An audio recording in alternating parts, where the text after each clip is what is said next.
মাত্র কয়েকদিন আগেই গ্রেপ্তার হয়েছিলেন তিনি। আদালতে হাজিরা, হুড়স্থুর পরিস্থিতি, জামিন সবকিছু পেরিয়ে এখন রয়েছে একান্ত নীরবতায়। শারীরিক অসুস্থতা, মানসিক ধাক্কা আর চিকিৎসকের কড়া নির্দেশনায় যোগাযোগ বিচ্ছিন্ন নুসরাত ফারিয়া। 23 মে নুসরাত ফারিয়া ফেসবুকে জানিয়েছেন, আমি জানি আপনারা অনেকেই আমার খোঁজ খবর, ইন্টারভিউ নেওয়ার জন্য বারবার চেষ্টা করছেন। আপনাদের ভালোবাসা ও উদ্বেগ আমাকে সত্যি ছুঁয়ে যাচ্ছে। তবে অন্তত দুঃখের সঙ্গে জানাতে হচ্ছে, বর্তমানে আমি গুরুতর অসুস্থ অবস্থায় ভুগছি এবং বিশেষজ্ঞ চিকিৎসকের নিবিড় পর্যবেক্ষণে আছি। তিনি জানান, চিকিৎসার অংশ হিসেবে ফোন ব্যবহারের ওপরও রয়েছে নিষেধাজ্ঞা। তাই কারো সঙ্গে যোগাযোগ করতে না পারায় দুঃখ প্রকাশ করেছেন নুসরাত ফারিয়া।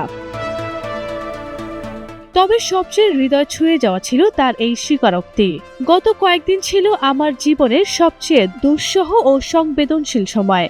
মানসিক ও শারীরিকভাবে অনেকটাই ভেঙে পড়েছিলাম, কিন্তু আপনাদের ভালোবাসা, সমর্থন ও সহচর্য আমাকে এগিয়ে চলার শক্তি দিয়েছে।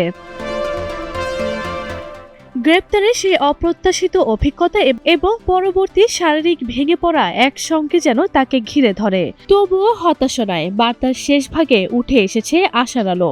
তিনি লিখেছেন, আমি বিশ্বাস করি এই কঠিন সময়টা দ্রুতই পেরিয়ে আবার সুস্থভাবে আপনাদের মাঝে ফিরে আসতে পারবো। খুব শীঘ্রই আবার দেখা হবে।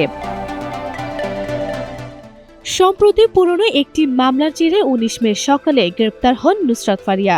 এই ঘটনায় আইন শৃঙ্খলা রক্ষাকারী বাহিনীর এমন পদক্ষেপ অনেককেই বিস্মিত করে। যদিও পরদিনই তিনি জামিনে মুক্তি পান, তবে তার গ্রেপ্তার ও জামিনের প্রক্রিয়া নিয়ে শুরু হয় বিতর্ক। সাংস্কৃতিক অঙ্গনের কেউ কেউ এই ঘটনাকে বিব্রতকর বলেও আখ্যায়িত করেন। আরভি ইসলাম হিমু, এনটিভি অনলাইন।